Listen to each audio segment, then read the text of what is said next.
induce a greater diuresis than thiazide diuretics and so have greater therapeutic efficacy.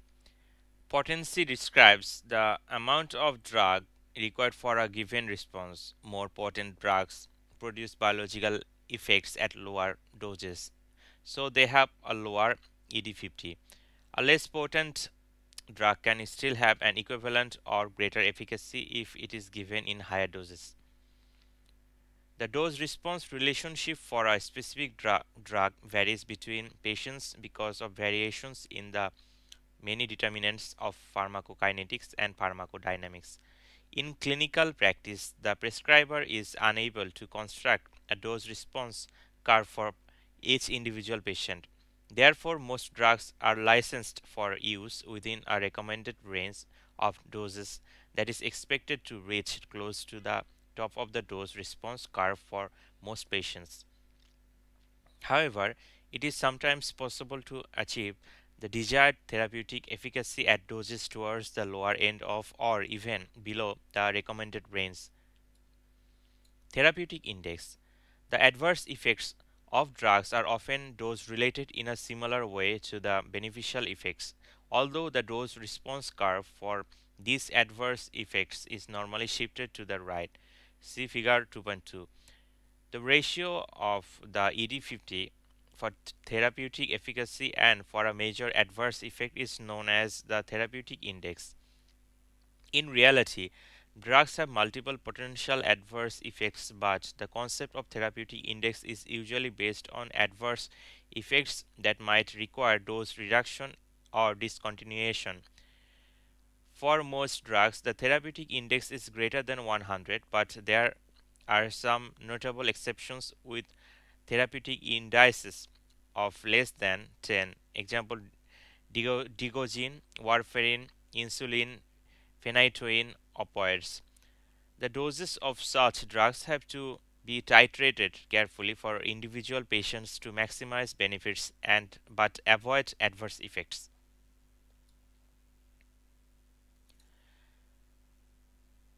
Desensitization and withdrawal effects. Desensitization refers to the common situation in which the biological response to a drug diminishes when it is given continuously or repeatedly. It may be possible to restore the response by increasing the dose of the drug, but in some cases, the tissues may become completely refractory to its effect. Tachyphylaxis describes desensitization that occurs very rapidly, sometimes with the initial dose. This rapid loss of response implies depletion of chemicals that may be necessary for the pharmacological actions of the drug. Example are stored neurotransmitter released from a nerve terminal or receptor phosphorylation. Tolerance describes a more gradual loss of response to a drug that occurs over days or weeks. This slower change implies changes in receptor numbers or the development of counter regulatory physiological changes that offset the actions of the drug. Example, accumulation of salt and water in response to vasodilator therapy. Drug resistance is a term normally reserved for describing the loss of effectiveness of an antimicrobial, page 113, or cancer chemotherapy drug. In addition to these pharmacodynamic causes of desensitization, reduced response may be the consequence of lower plasma and tissue drug concentrations as a result of altered pharmacokinetics. See below. When drugs induce chemical, hormonal, and physiological changes that offset their actions, this continuation may allow these changes to cause rebound withdrawal effects. Box 2.3.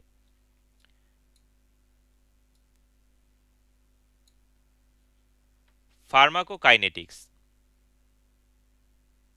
Understanding what the body does to the drug, figure 2.3, is extremely important for prescribers because this forms the basis on which the optimal route of administration and dose regimen are chosen and explains the majority of inter-individual variation in response to drug therapy.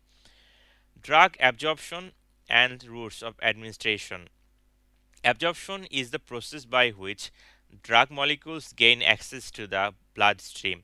The rate and extent of drug absorption depend on the route of administration. See figure 2.3.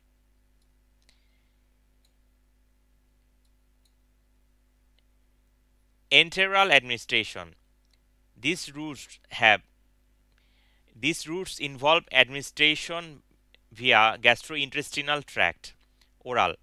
This is the most common route of administration because it is simple, convenient, and readily used by patients to self-administer their medicines. Absorption after an oral dose is a complex process that depends on the drug being swallowed, surviving exposure to gastric acid, avoiding unacceptable food binding, being absorbed across the small bowel mucosa into the portal venous system, and surviving metabolism by gut wall or liver enzymes. Box or figure 2.3. Examples of drugs associated with withdrawal effects. Drug symptoms, signs, treatment. Alcohol symptoms: anxiety, panic, paranoid delusions, visual and auditory hallucinations. Signs: agitation, restlessness, delirium, tremor, tachycardia, ataxia, disorientation, seizures. Treatment: treat immediate withdrawal syndrome with benzodiazepines. Barbiturates, benzodiazepines. Symptoms similar to alcohol, signs similar to alcohol. Treatment: transfer to long-acting benzodiazepine, then gradually reduce doses. Glucocorticoids. Symptoms: weakness, fatigue, decreased appetite, weight loss, nausea, vomiting, diarrhea, abdominal pain. Signs: hypotension, hypoglycemia. Treatment: prolonged therapy suppresses the hypothalamic pituitary adrenal axis and cause adrenal insufficiency requiring glucocorticoid replacement. Withdrawal should be gradual after prolonged therapy. Page 684. Opioids: rhinorrhea, sneezing, yawning, lacrimation, abdominal and leg cramping, nausea, vomiting, diarrhea. Signs: dilated pupils. Treatment: transfer addicts to long-acting agonist methadone. Selective serotonin reuptake inhibitors (SSRIs).